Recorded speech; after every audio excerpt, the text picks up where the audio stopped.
This doctor bought his first investment property as junior doctor, earning about $70,000+ a year. Now, he's built a portfolio of over 10 properties, and he did it by ditching outdated advice and leaning into smarter strategies. In the initial stages, it's very slow. In the first 3 years of investing, got 2 properties. Some doctors reach out to me, they go, oh, how did you do it? What's the secret? To be honest, time and hard work, because in the early stages, it was very hard. I actually had to save up money for my second deposit because at the time, wasn't able to draw out equity from the first property. So basically in the last 1 year, sold 1 property and then was able to buy 6. So then now at 11 properties. In this episode of Investing for Doctors, we're joined by Dr. Daniel Lamp, who's also a fellow podcaster, and we cover the following topics: how he went from 1 property to over 10 in just a few years, when he chose to sell, and why that was a decision that allowed him to buy even more properties, and how structuring through trust unlocked new lending power. Housing affordability is becoming a big topic right now. As of today, I think owning your own home is becoming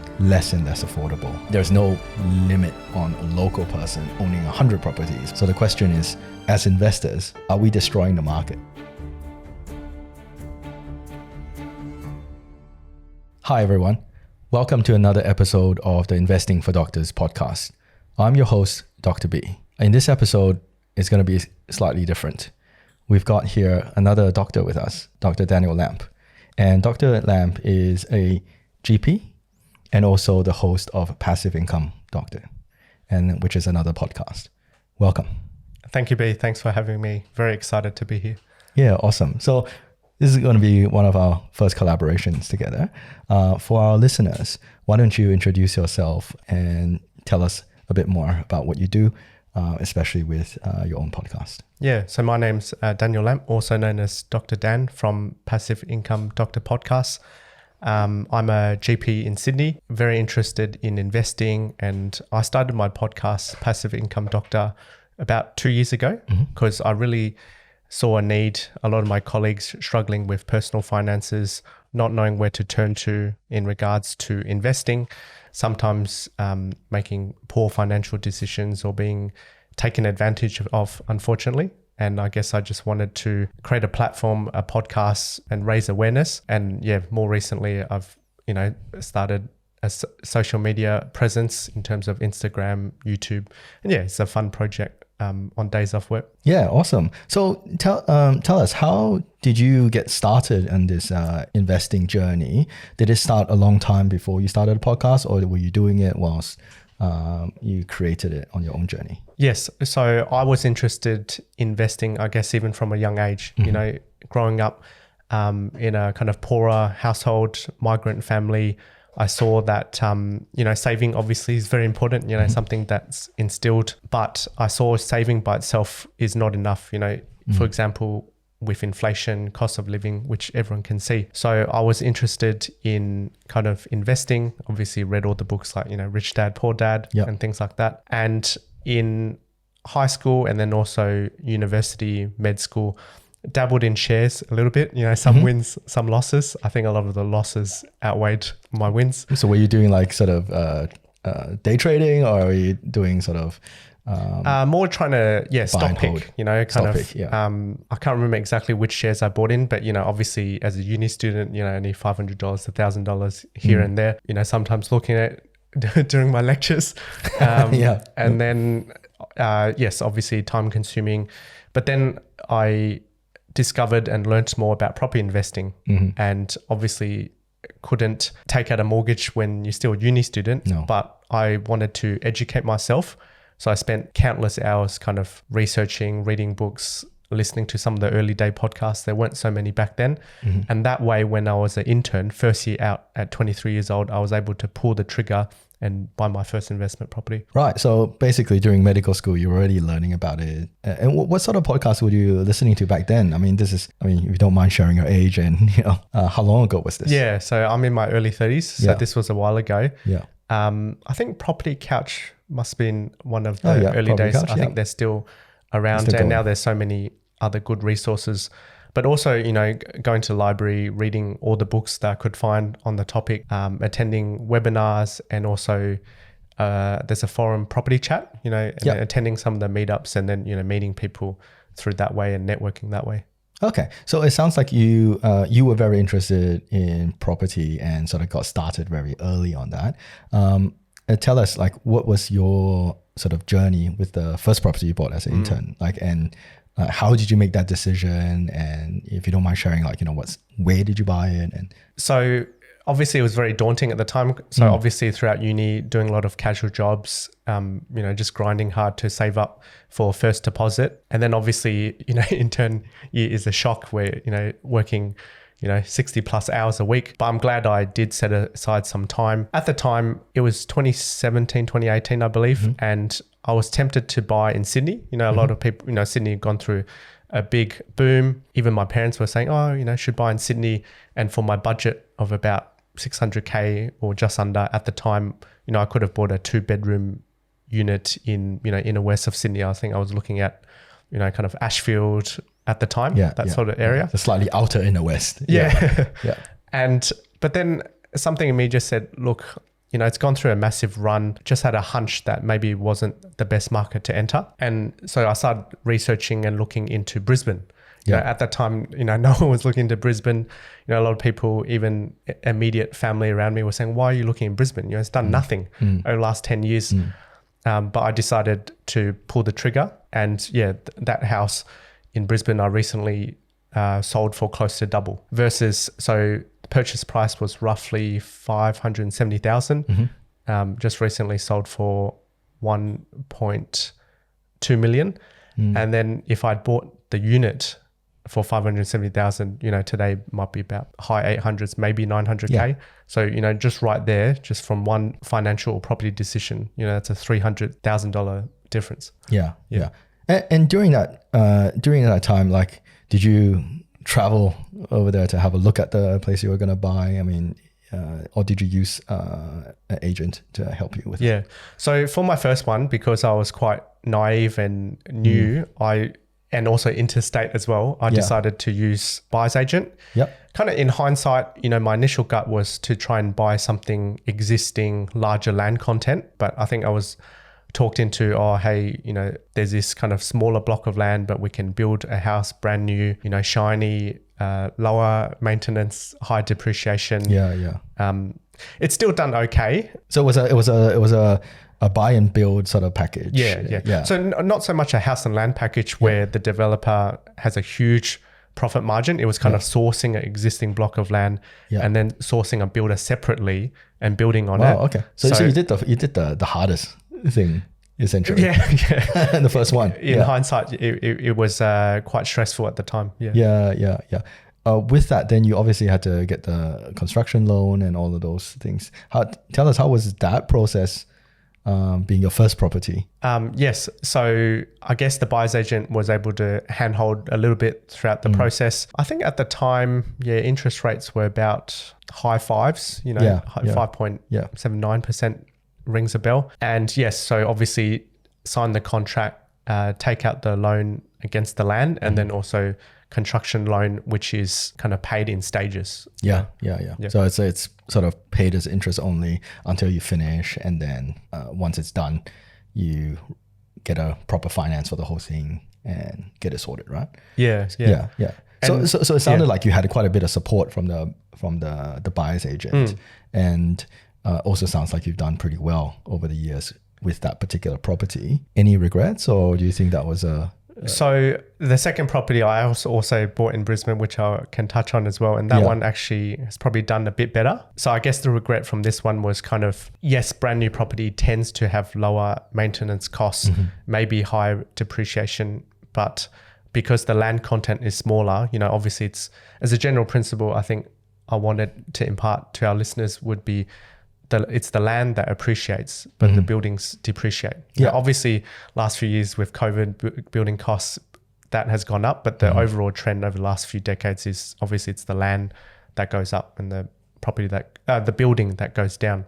So I wish that I'd kind of bought something existing rather than building brand new. And the other, in hindsight, was initially when I bought the property, I was told, okay, the land will be titled in a few months' time. It'll be ready to build and we'll finish very soon. But the land title with council got delayed like 9 months, I believe, 9 to 12 months. Okay. So the whole build was delayed by... Yeah, and then the build wasn't too bad at the time, but obviously waiting for council to title the land. And then council then came back and said, oh, the initial drawing plans, you know, the setback or, you know, something's not up to code, needs to go back to the drawing board. So yeah, a lot of delays. And stressful. So stressful as well. So I probably wouldn't recommend it as a first investment. You know, if I bought something, rented it out, yes, you know, maybe a slightly lower rental yield, I think I would have chosen that instead. Okay. So first foray into the property, you've done basically the hardest thing, get a piece of land, get a build. And the build relatively went quite well. Yeah, the build was okay. I think they sent some progress photos, you know, as you go along, and then therefore the bank then releases the next lot of payment.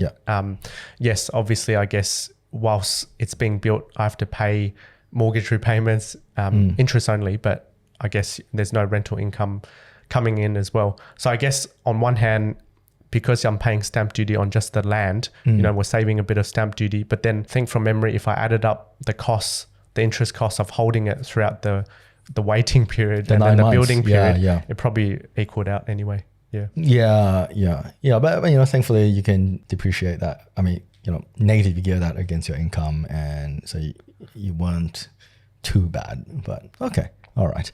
And so that was your first foray into it, and that didn't scare you off, obviously. Well, I guess soon after it was completed, I think there was a bank valuation that uplifted it. So I think the land was 340,000. The build, this will shock many people. The build for 4-bedroom, 2-bathroom, double lock-up garage was 230,000. Yeah, I mean, back in the days, the cost now will be, you know, at least double that, if not more. Yeah. So that was all in for around 570,000, and recently just sold it for double. Good outcome. Good outcome. But when it was completed, you obviously rented it out, right? Yeah, that's right. So I guess all in for about 570,000, and bank valuation came in at 650,000. So that, you know, when you're an intern making 60, 70K. Yeah, back then I think it was like 70K before overtime. So having that kind of uplift, obviously on paper, right, equity, that was really exciting, and that spurred me to do more research, do more property investing. So very soon after that, I went back to the bank, and, you know, with my overtime, and lending was a bit more relaxed back then. I was able to get a second loan, and the second property I actually purchased myself. You know, I remember I was in between, just finished night shift, and then I think I had a couple of days off. So booked a flight, flew up to Brisbane. So it's Brisbane again? Yeah. Okay. And lined up, I think, 10 kind of house inspections back to back. You know, I was like really fatigued, I remember, but just, you know, quickly go through, had my checklist, take some photos. And there was one property in particular that I quite liked, and I put in an offer.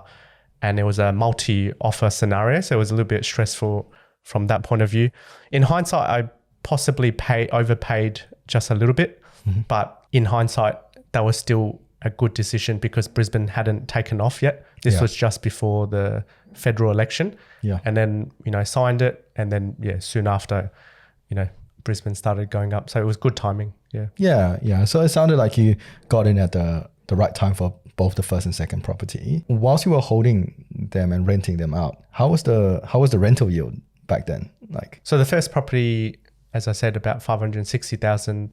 It was rented for $520 a week. Yeah. So good. I guess just under 5%. Initially, there was a bit of hiccups, like some of the prospective tenants going through said, you know, there's no aircon in the master bedroom. And so I think this is also a learning lesson is, you know, talk to the local selling agents or local property managers to find out what the local market wants. You know, in Sydney, you know, it probably doesn't matter, but in Brisbane when it's hot during summers. So put in an aircon, and which costs, I think, $1,000, and they were happy to pay $520 a week rather than $500. So I guess it's a win-win, you know, kind of win-win for the landlord, win-win for the tenant. Yeah. Okay. So then you just had to do a few minor changes to make it more rentable. Yes. Yeah. That's right. And back then, as you alluded to earlier, lending was a lot easier and looser almost. How was that compared to now? Because it's a completely different ballgame now in terms of lending. Yeah. So obviously, some of the old school property gurus, who built up massive portfolios, talking to them and hearing from them speak, back in the day, if you had a deposit, the bank would lend you, but now there's responsible lending. I think the 2019, APRA kind of tightening of the regulations. Basically now they look at things like DTI, debt to income ratio. They want to make sure you're able to service your loan, not just at the current interest rate, but then with a buffer on top, 3% on top. Yeah. So it has definitely made lending much more challenging. So I think having a good mortgage broker really helps. And how many properties have you sort of built up by now? Because you said you've alluded to that you've got lots of properties and you've done quite well from the property market. How many of the properties was before that period and how many after? And tell us a bit more about that. Yeah. So in the initial stages, it's very slow. I think in the first 3 years of investing, got 2 properties. But I think, everyone starts somewhere. So, I tell, some doctors reach out to me, they go, oh, how did you do it? What's the secret? But to be honest, time and hard work, because in the early stages, it was very hard to, I actually had to save up money for my second deposit because at the time wasn't able to draw out equity from the first property. But it kind of snowballs and accumulates. So basically in the last 1 year, sold 1 property and then was able to buy 6. So then now at 11 properties. Okay. So you sold 1 and bought 6. Yeah. Yeah. And how does that work? So I think I've grown as an investor. A lot of initial stages, a lot of old school property gurus say, buy and never sell. That's just been the kind of thought process for many property investors over the years, just buy and never sell. And it probably made sense back in the day where you were able to draw equity and borrow. And serviceability wasn't an issue. And there was the banks didn't care too much about your debt to income ratio. Yeah.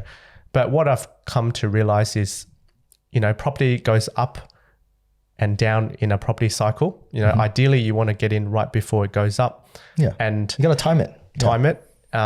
Just because, some people say, oh, you shouldn't sell because of capital gains tax and transaction costs, et cetera, et cetera. But the thing is, if you held, for example, Brisbane or Perth between, so for example, Perth doubled between 2004 to 2007, in a 3-4 year period. But then 2017 to 2019 basically did nothing. So you can imagine if you held a negative geared property throughout that 12 years, negative 5, 10K a year, and then, roof leaks, got to replace the roof, 30, 40 grand, and the property's not going up. If you account for inflation, you're actually going backwards. Of course. So that's why I just made the decision last year to, sell that property in Brisbane after holding it for about 6 years. And without giving away exactly where I bought, I saw better opportunity in some other markets. In other states, you mean? Yeah, in other areas. So I thought, let's get back a bit of cash, reduce some of debt, and then, using professionals' advice, in structures, etc., was able to then, kind of taking one step back to then move forward. Yeah. So, a lot of people talk about taking that step back to move forward because I think the biggest problem these days is that you hit your serviceability requirements. Definitely. So the bank's not going to lend you any more money. And the only way to do that is to start structuring, right? It sounds like in your situation, what you've done is that you sold one that was held in your personal name and now you've purchased something in a structure. Is that sort correct. Of right? Yeah. Reading between the lines? Yeah. Obviously nothing's here kind of financial advice, but as a summary, that's what I decided to do, consulting the professionals and kind of obviously there are, what are the downsides of certain structures or trusts? Obviously there's, higher costs to set it up, holding costs, maintain it, accounting. But I thought, look, if you can purchase an extra property in a good location, it makes sense. It pays for itself. Yeah. So now, and may I ask, have you held them in a company, or have you held it in a trust, or like, if you don't mind sharing? So basically it's discretionary trust with a corporate trustee. Okay. All right. So you basically have now moved it from your individual name into a discretionary trust. And is that all 6 properties in a trust, or have you got them some in your personal name still, or have you just decided everything goes into a structure now? So accounting at those properties, some were with my partner as well. And then, but basically I think moving forward, the way, I guess you kind of play within the system, play the cards you're dealt, and, you have to be kind of adaptable. I think that's one thing I've learned over the years. And moving forward, I think trust seems like the way. Obviously, some of the downsides of trust would be that, if you have a property too negative cash flow, then that doesn't necessarily work. It doesn't because help it has to be kind of self-sufficient to keep proceeding. And also as well, obviously, a property that's negative cash flow in your personal name, you can get, negative gearing, get a bit of tax back, versus in a trust, it's kind of trapped. Yeah. So if you're trying to get a positive, it doesn't really matter, because you're not going to be negative gearing within the trust anyway. So it sounds like as you matured as a property investor, really started to look at structuring to make the most out of your serviceability, because that's the biggest problem with many investors. You buy 1, 2, 3, 4, and then you start to say, the bank said, well, we've lent you as much money as we'll lend you, because like the good old days are gone. So what do you think about all these property gurus who amass like 20, 30, 40 properties and then just keep saying, buy more properties, buy more properties? Have they really done it when the good times were there and now the good times are not there anymore? And or do you think that's still a valid play today? I think in 1990s or early 2000s or even the early 2010s, it was much easier back then. I guess with property purchasing, I guess there's always, 2 constraints. One is either your deposit, cash or equity, and then the other is your servicing. And it's always a juggling act. If you're an intern starting out, not much savings, the hurdle is really the first deposit, kind of, and I can touch on some of the ways you can try and get ahead in that regards. But then later on, as your income grows, as you go through, hospital system or GP training or especially training, then the barrier then becomes more, now you've got a lot of debt, maybe you got owner occupied debt, and you might be capped out not so much from got the $3 million house. But now it's the servicing. Yeah. So, from your experience and where you are right now, you have 11 properties under your sort of family collectively. Where to from here? Are you going to get more properties, or are you going to diversify into other assets? What's the model that you're going to build for yourself? Yeah, I think property, there's a few things for it. Obviously there's some disadvantages. Obviously some people don't like the fact that there's tenant headaches, maintenance, insurance, land tax, and things like that. However, the pros, I think for me at the moment still make sense, because it allows you to have a leverage return. For example, if you buy a Commonwealth Bank share, even if you do margin, I think that they might lend you 30% on top or something like that. Versus a property, you can get in with as little as a 10%, 20% deposit. And obviously doctors in some scenarios can get lender's mortgage insurance waived. For example, say a property you buy for 500k, you put in 50k plus stamp duty, and things like that. So maybe all in for, let's say, 70k. And then let's say it goes up 10% in 1 year, and in recent years, there's some markets that have done even more than that, but let's say 10%. So then from 500 to 550. So you only put in, 50, 70K, and it's gone up 50K. So almost doubling your money in 1 year. For a share to do that, it'd be really hard to pick a share that will kind of double in 1 year. So I guess property has that kind of leverage return. Obviously, as a caution, if you buy the wrong property, the leverage will work against you. But if you can pick the correct property in the correct market, I think property still makes sense.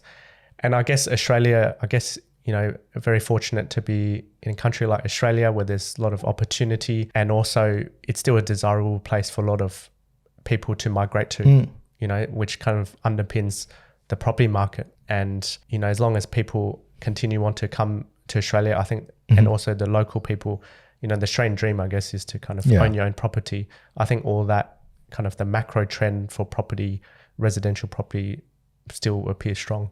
Okay, so now I'm going to make things a bit controversial now. Yep. We talk about the Australian dream of owning a property, but as of today, I think owning your own home is becoming less and less affordable for most people. Coming from an investor perspective, I've got a few properties myself, but coming from a property investor perspective, do you think at some stage the government is going to come down and say, well, this is way too overheated. We can't keep letting this go on, and just do something like what China or Singapore has done and say, all right, after the second, third property, no more. Do you, I know it's very draconian, but there's a lot of discontentment in the market because young people can't afford anything anymore. Yeah, and also it is very challenging, right? I think, it's always been difficult to purchase property, kind of needing a deposit and then also needing to get money from the bank. I think from some of the other podcasts in the olden days, you needed a high deposit. I heard even as high as 40%, So whilst, maybe it was easier in terms of the house prices might not be as high, but, if needing a high deposit, still takes some time to save up. It is interesting. I wasn't aware that, some of these other countries had put hard limits on how many. I was just curious, is that kind of on individual name or also in structures as well? Oh, I mean, individual names to start off with. So you can't even, for example, in Singapore, after you buy, after one investment property, the stamp duty just goes up exponentially. Right. So we're talking about like 30, 40, 50, 60% stamp duty. Wow. Right. So because, Singapore is a land constrained country and they put a difference on, are you a local resident, are you a foreign resident, and they can put additional stamp duty levies on that. In Australia, we haven't done that, but we obviously have the FRRB, which and all these additional land tax and stamp duty costs for foreigners to buy property. But there's no limit on a local person owning 100 properties, for instance. So the question is, as investors, are we destroying the market? And from my perspective, yeah, we probably are. But the problem is that nobody can afford it. So Australia has been a lucky country for a long time. Can we still stay lucky forever? And where do you see all these things going? Because housing affordability is becoming a big topic right now. What are your views? Yeah, definitely. I think housing affordability is a challenge in many places around the world. I think, Canada, Hong Kong, Singapore, parts of America. So I think it's not just a unique proposition for Australia. I think my understanding is, the Foreign Investment Board, I think for foreign investors for a while, we're paying, I think, double the rate of stamp duty. So for example, if a local pays 4%, 5% stamp duty, I think they had to pay 10%. And I think recently they introduced where they were stopping foreign investors for buying existing property for 2 years. Yeah, there's an outright ban. There's an outright ban. Yeah. So, that's happened for foreigners. Yeah. What about locals? I mean, most of the property, there's lots of people boasting about having dozens of property, hundreds of property even. And how much of that are we feeding into this housing affordability crisis? And should we be actually divesting from property to allow everyone else a fair go? That's the first question. And, is there a governmental risk being investors for, being heavy on property? And this is all speculative, right? Definitely. But like it's interesting to think about it because, we as in the medical profession, we tend to think about social good. And I just wanted to... this is a very topical, on some of the comments on one of my YouTube channels. Actually, recently I interviewed a couple who have 40 plus properties actually. And, some of the comments were saying, people like you destroying the housing market, causing homelessness, just feeding the property Ponzi, I think, there's two different issues. One is definitely, I think we want people to be able to have affordable housing and also to have a chance, to participate in the property market. And then on the other hand as well, with, say doctors or nurses or other professionals, for the chance to kind of turn their active income towards, kind of investments and savings. Property is a way that allows you in this country to get ahead, and has been for the last kind of few decades plus. In terms of, in the media, I think there's some people that like to paint landlords as, evil, money hungry, not caring about tenants. I think it depends. There's always a few bad landlords and there's also a few bad tenants which kind of wreck it for everyone. And then, they have to introduce legislation to cater to the lowest denominator. I think if the government wanted to build their own public housing, which over the last few decades, the number of public housing has slowly, degraded. I think it's like 0.3% or something like that. The government is kind of relying on private landlords to provide rental supply, and I guess if the government were to actively discourage property investors, yes, there is a real risk that property investors might move to another state, for example, as we see recently in Victoria. And then, that's if there's an investment property that's sold to an owner occupier, that's one less property that goes into the rental market, which makes it hard. Conversely, that's one less renter in the rental market because now someone has owned their own home. And I think the proportion of renters are just creeping slowly up, or there's people who are just staying in the family home for a lot longer. And I know this is not a problem for us to solve, but my question is there going to be a risk of that coming to bear soon? And given the recent election, Labour's in power and that is something they really care about. What are the solutions? And do you think now is probably the opportunity to still invest in property? Because at some stage, governmental legislation is going to come down that makes investing even harder.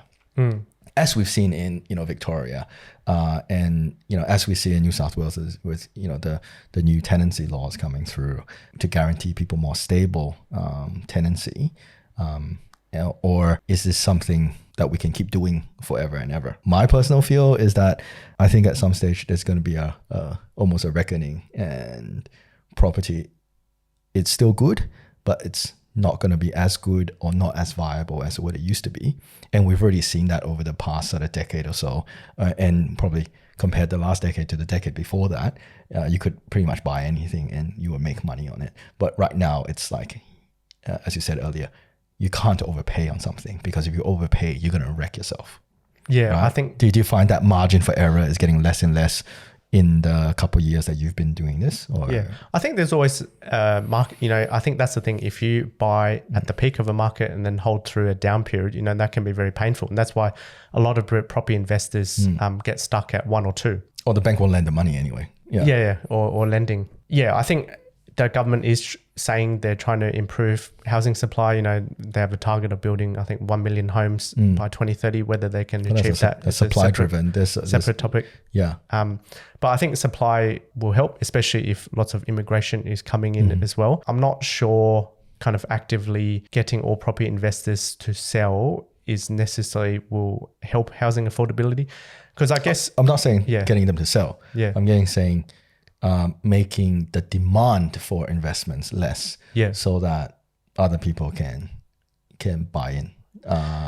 And it's because it's supply and demand, right? There's you gotta make, if we want to solve the housing affordability issue, and I know we're detracting a little bit, but let's talk about this anyway. Say if the government does manage to build 1 million homes in the next whatever number of years, that's going to have a impact on housing prices, because supply and demand, more supply, prices are more subdued. And if we also at the same time put demand for investment properties down, because now people can afford to buy properties through either looser lending or the government saying, okay, we'll back you for 5% deposit.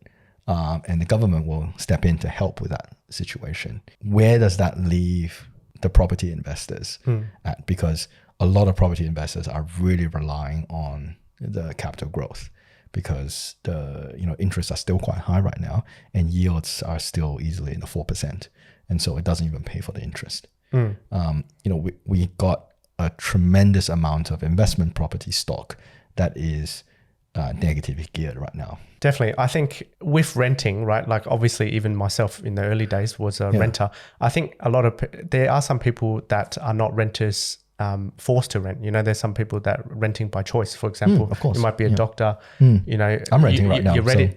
You're renting right now? Yeah. Might be relocating to another city for training for a period of time. You're not going to buy, so you'll rent. So if you kind of actively reduce the number of property investors, then with the reducing amount of rental stock, the demand for that is going to go up. And if anything, it's going to make rents skyrocket, because there's less and less rental properties. But again, the counter to that is that for every renter that now owns their home, you're reducing the demand as well. So you're not actually, there's less demand because people don't need to rent anymore and because they own their home. So it becomes you gain a renter, you lose a renter, you gain a homeowner. So it doesn't actually change the numbers. Yeah. I guess a lot of people though buying, they might be, upgrading from a house or, moving from overseas, maybe they weren't a renter to start with. Well, yeah, that is if you add new people into the system. But then I think now from an immigration perspective, they're trying to reduce the number of immigrants as well. Yeah. So lower immigrant, increasing housing supply. I'm sure the numbers still don't add up, but it seems like the government is doing everything it can to put a to dampen down housing prices. But on the other hand, they're introducing, first home buyer grant, you can get in with 5% deposits or shared equity schemes. So the government on one hand saying they want to dampen house prices, but on the other hand, they're stimulating the housing market from the bottom up. Yeah. But the idea is that then these people move into their own homes and not rent. And so I'm not sure what the final outcome on it's very challenging on rent will be, because that will play out over years, right? And the question is that, is property still as good as it used to be? And is this still the asset class for the future? I think the government doesn't really, they say they want housing prices to become affordable, but on the same time, they wouldn't want property prices to crash, because if it did, of course, the government derives so much revenue from stamp duty, land tax, there's council rates. A large part of the economy is related directly or indirectly to housing, the banking sector and construction sector. There's a lot of jobs that rely on the housing sector. I think the government, if anything, they want house prices to not go down, and throughout history, every time the government comes with a first home buyer stamp duty waiver or first home buyer boost, here's 20 grand, those bottom end house prices go up, and then those people that were owning, say, the 500k price point, they've now got equity, and then they can upgrade to the next rung, and it kind of from the bottom up, it boosts house prices. So it sounds like it's it might be a little Ponzi scheme that's been going on for way too long. Yeah, you could call it that. Yep. And the question is, previously it's been funded by wealth from overseas, and we're putting that to a stop now with all these incremental steps. I don't see housing prices crashing. I don't think that's going to happen, and I don't think anyone wants that to happen. But do we see a period where the economics don't make sense anymore? Because you've been doing this for a number of years, and like myself, I've seen the economics just gone completely crazy, and the margin for error is getting smaller and smaller and smaller as a property investor. That it might still be worthwhile from a economic perspective to be an investor, but at some stage we're gonna tip over to a stage where it might not be worthwhile anymore. Oh, okay. Oh, I'm curious. What have you found in terms of when you say reduced margin of error or less economically viable? Are you talking about? So I remember when I first started investing in property, this was over 10 years ago. You could look up realestate.com or domain.com, find a property, find a net rent in that area, average rent, median rent, and you find median price. And the rental yield is well above interest rate. Right, so you could just buy that 80% LVR, and you would be cash flow positive or cash flow neutral, right? So the holding cost of that is different. But over the years, interest rate has gone up, housing price has gone up, rental yield has also gone up, but not in the same degree. And so the holding cost of everything has gone up, but the income has not gone up to the same degree. So your margin of error gets less and less and less and less and less. Or at least the margin gets less and less, and it gets it's quite fine right now. So if you don't have the capital gains at the end of it to offset your negative gearing or your losses, you're making a loss on that property. And I have seen some people who bought off the plan, who go to the bank. The bank is not even lending them the full amount of money because it's valued less. Short val. Yeah. There's a shortfall in valuation. And when you actually do the maths, it will take them 10 years to break even. That's happening. That's been happening for a little while now. So one of the first things he said is that you can't overpay for something, because if you overpay it, you get wrecked. Whereas 10, 15, 20 years ago, if you overpaid a little bit, it's not the end of the world, because you still had a reasonably good buffer from the interest rate perspective and also from the rental yield perspective. Yeah, that makes sense. I think cash flow, residential property overall is generally a lower cash flow play. And yes, definitely, I've had a lot of doctors have you experienced that? Approach me, buying a property, off the plan or high rise in Western Sydney 10 years ago, and now they're selling it for the same price or slightly less. And if you account for, inflation and also the negative holding cost, strata, etc., lost probably $100,000. Yeah. But then also imagine the opportunity costs, instead of buying that off the plan unit in a Blacktown, for example, in early 2013, say you bought a house, that same house would have now tripled, So the property decision is very important.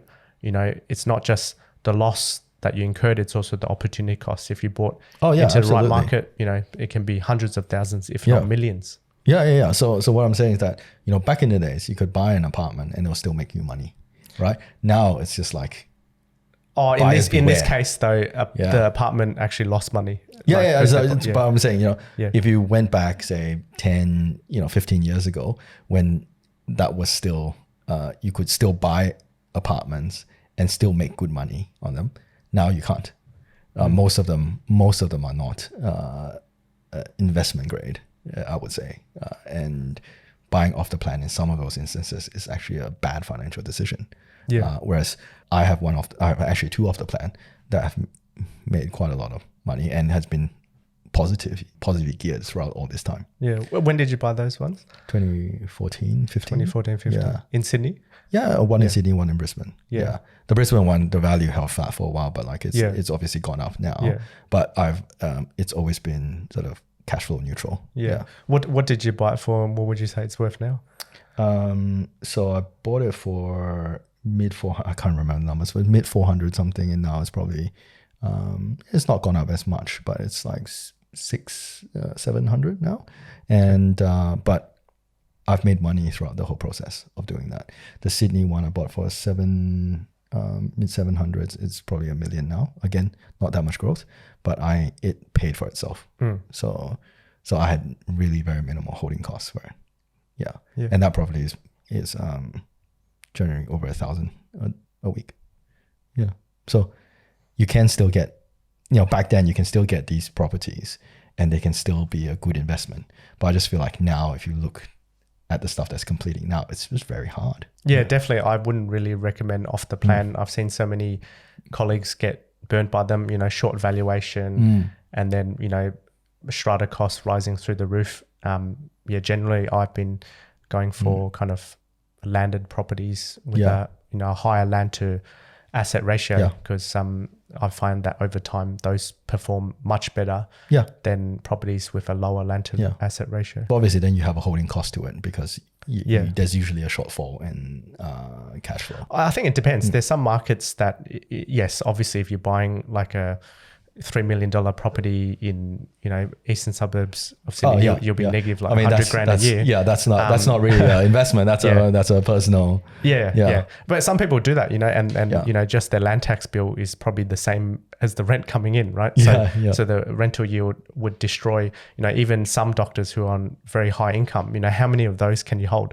Versus I've been trying to purchase property that might be neutral, especially when interest rates were kind of 2-3%, you know, they were actually positive. Yeah, but 2-3%, that's and then practically unheard of. Yeah. And even now though, you know, if you purchase, you know, there's some, you know, rather than going for Sydney, say a 2%, 2.5% yield, you know, there's some markets that still, you know, can get, you know, 5-6%. So that will help with the holding costs. And even if you might not be neutral now, you know, all it takes is a couple of interest rate drops. It doesn't take long. Yeah. Or say rents to rise a bit and then to become neutral. And yes, I think with the property, you know, the capital growth, you know, some people much prefer cash flow over capital growth.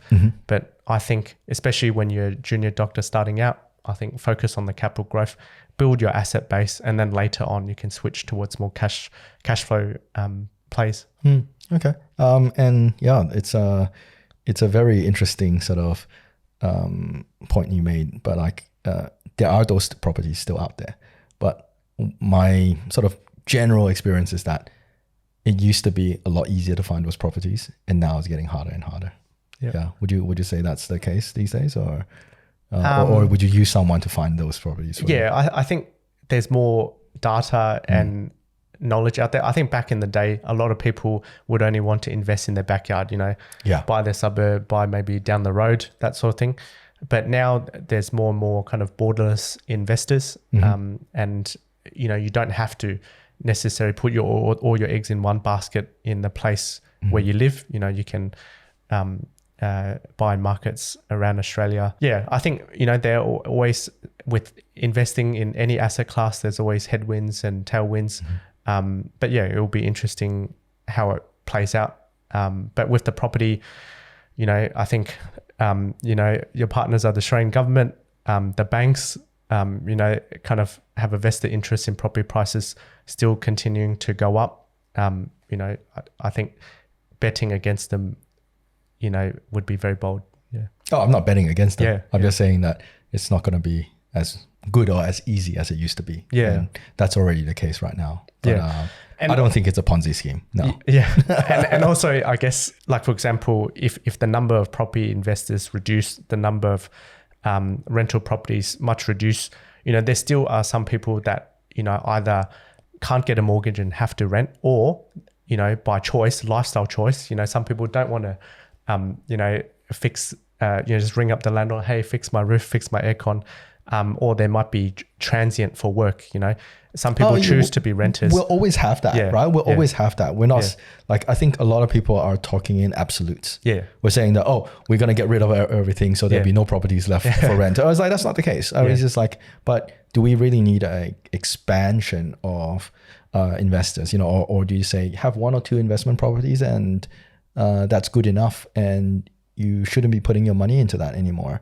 Because every dollar you put in there is heating up the market, right? And should the government come down and say, no, we're not going to allow this to happen anymore, or we make the cost of investing much higher, because, you know, the tax office and the state revenue offices need money too, and say that, well, it's just not feasible for investors anymore. Yeah. Right? I think that's happened in Victoria. Yeah. I think legislation risks is definitely something you need to pay attention to. Yeah. You know, they've talked about previously getting rid of negative gearing, for example. Yeah, negative gearing. You get rid of that, I think it's going to wreck a lot of people. Yeah.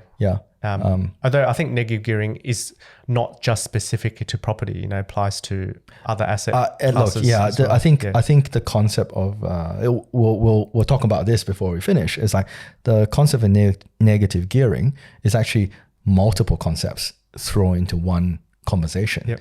Negative gearing against your income, I think, is probably should be targeted, whereas you can still negative gear your investment losses against other forms of investment. But should it really be negatively geared against your personal wages? I think that's the question. Yeah, because I think other countries don't have that. I think we are the only country that really allows for that. Yeah. And it doesn't mean we're abolishing negative gearing. That means you can't deduct your losses. It's just that you can't put your losses against your personal income. Right? Yeah, definitely. I think that could be one possibility. Yeah. So, you know, if they did that, it means that you have to diversify more, because if you can't negative gear it against your personal income, I think it would change a lot of people's investment strategies. Yeah. And so What do you think about if they got rid of the CGT, 50% discount? Like, do you think that will affect property specifically, or do you think it will affect other things like shares, ETFs as well? I think it would change how people invest fundamentally. Anyway, any change to the tax code, it will change how people invest. They might say, okay, I don't want to invest in my personal name anymore. I just invest in a structure because in my personal name, I've got capital gains tax discount. In a company, I don't. But I can retain earning in a company. I can offset losses in a company however I want. So I think it will change the fundamental structure of how we invest. It will change a lot of behaviors, but I don't think it'll stop people from investing. Yeah. Like if you play by the I never want to sell any property, mindset, it doesn't matter if you have no capital gains tax discount. If you put it in a company, it doesn't matter. I can die and I'll still pass the company on to my offsprings. Yeah. It doesn't matter. Right. So there's ways to change how you invest based on what the prevailing legislative rules are. But I think if they change anything, it shouldn't retrospectively hit everyone because those decisions were made over, decades ago, or perhaps they need to have a period where there's a transition, so people can divest appropriately or seek other forms of investment, much like what they're doing with the super tax, the 3 million super tax rules, which are coming through. That will change people. That will change fundamentally how people invest their superannuation. Yeah. So legislative risk is a huge thing. It's a huge thing. Yeah. And I think now that Labour has won with such a huge majority, that we need to start talking about legislative risk and where the future of investing in property is at. Because, Yeah, definitely. And I think, name of your podcast, Investing for Doctors, I think it's always an ongoing process, learning, refining your investment strategy, having the advisors and kind of being flexible. Yeah. Anyway, thank you for coming in today and talking about your sort of property investing journey. We hope to see you soon and we'll talk about something else, hopefully. Yeah, sounds good. Thanks, B. This podcast is for educational and entertainment purposes only. The information and opinions shared are not intended as personal financial advice. The content presented should not be relied upon for making financial investment or other decisions. Listeners are strongly encouraged to seek the advice of qualified financial or legal professionals before making any financial decisions. While we aim to provide valuable and accurate information, we make no guarantees regarding the completeness or accuracy of the content. Any reliance on the information provided is done at your own risk.